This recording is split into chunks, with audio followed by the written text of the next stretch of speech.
আনভির বা অন্য কারোর কথা আমরা ডিরেক্টলি উচ্চারণ করে বলতেছি না। আমরা আজকে যে প্রোগ্রামটা রেখেছি এটা সারা বাংলাদেশের যারা দর্শক আছে এই দর্শক শ্রেণীর বিরুদ্ধে একটা কঠোর আন্দোলনের কথা বলে আমরা এই প্রোগ্রামটা করেছি এবং কীভাবে বিচারিক ব্যবস্থা করতে হবে সেটারও আমরা একটা নমুনা দেখানোর চেষ্টা করেছি।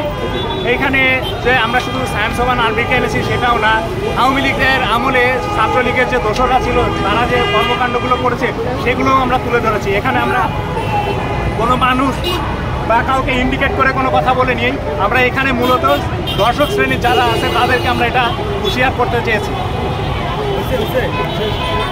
আপনারা কি জানতে চান আগে বলেন।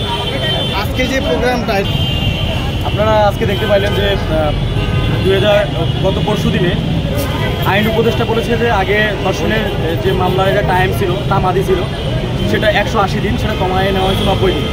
আর যে তদন্ত ইনভেস্টিগেশনের টাইমটা দেওয়া ছিল 30 দিন, সেটা করা হয়েছে 15 দিন। তো সেক্ষেত্রে আমরা আজকে দেখাইলাম যে 30 দিন এবং 30 দিন এবং 15 দিন, আবার 180 দিন এবং 90 দিন, এই যে 90 দিনের মধ্যে যে একটা মামলা এটা ইনভেস্টিগেশন সহকারে সব কিছু পরিচালনা করতে লাগে বলে তাদের মতামত ছিল।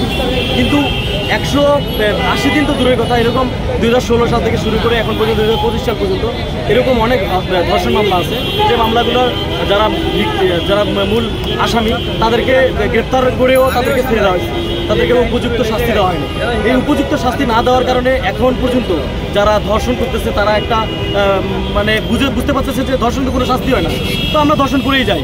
তো এইটাকে দমানোর জন্য আমরা প্রত্যেকভাবে একটা আদালত করেছি, যে আদালতের প্রেক্ষিতে আপনারা দেখতে পেলেন যে যারা এরকম ধর্ষণ করবে তাদেরকে এইভাবে আমরা শাস্তির আওতায় যদি সরকার নিয়ে আসতে পারে, জনসম্মুখে যদি এরকম পাথর নিক্ষেপ করে মৃত্যুদণ্ডে দণ্ডিত করতে পারে, ইসলামিক আইন কায়েম করতে পারে, তাহলে বাংলাদেশের ধর্ষণ আর থাকবে না।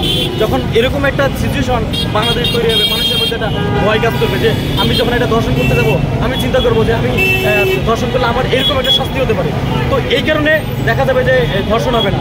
কিন্তু অনেক পলিটিক্যাল কারণে, ইস্যুর কারণে যে আগে যেগুলো ধর্ষণ হয়ে গেছে সেই ধর্ষণগুলোর এখন পর্যন্ত বিচার হয়নি, তাদেরকে ছেড়ে দেওয়া। বর্তমান সময়ে আপনার আসামি সকল উপযুক্ত প্রমাণ থাকা সত্ত্বেও বিচারিক কার্যক্রম একটু দেরি কেন আসছে কি মনে করেন? এই জন্যই আমরা আসছি যে বিচারিক কার্যক্রম দেরি হওয়ার একটাই কারণে যে এখানে বাংলাদেশের যে আমলাগুলো আছে, যে মেকানিজমটা ভালো করে চালানোর জন্য যে আমলাগুলো আছে, আপনি দেখেন একটা রাষ্ট্র চালাতে গেলে রাষ্ট্র আপনি চালাতে চাচ্ছেন অনেক দ্রুতগতিতে, কিন্তু আপনি চালকের আসলে রেখে বসার একজন এই স্বৈরশাসকের দোষ হলে তাহলে রাষ্ট্র কাঠামো কীভাবে চলবে? এই জন্য এই যে সরকারি যে আমলাগুলো আছে, আস্থাভাজন শেখ হাসিনা আস্থাভাজন যারা ছিল তাদেরকে যদি ঠিকভাবে অপসারণ করা না হয়, তাদেরকে যদি ওএসডি করা না হয়, তাহলে এরকম দুর্ঘটনা, এরকম ঘটনা প্রতিনিয়ত চলতেই থাকে। এর মধ্যে অথর্ব একজন স্বরাষ্ট্র উপদেষ্টাকে বসানো হয়েছে আপনাদের, যে প্রতিনিয়ত এই যে ধর্ষণ, ঘুষ, তারপরে ছিনতাই, ডাকাতি। আমরা আজকে প্রোগ্রাম করতেছি, এই প্রোগ্রামের মাঝেও একজনের মোবাইল চুরি হয়ে গেছে। তো আমরা বুঝি যে এই যে সিচুয়েশনগুলো কারা করতেছে, এই সিচুয়েশনগুলো করার পিছনে কারণটা কি? এর পিছনে কারণ যে হচ্ছে আমাদের আইন কাঠামো যে আছে, এই আইন কাঠামোটা ঠিকভাবে চালনা হচ্ছে না বলেই আজকে এরকম মানুষ সুযোগ পাচ্ছে। এই জন্য শাস্তির যদি এইভাবে ইসলামিক আইনে দেওয়া হয় তাহলে এরকম আর কোনো ধরনের সমস্যা বাংলাদেশে হবে না। ঠিক, আপনি কিছু বলবেন? ঠিক, ওকে, আল্লাহ হাফেজ।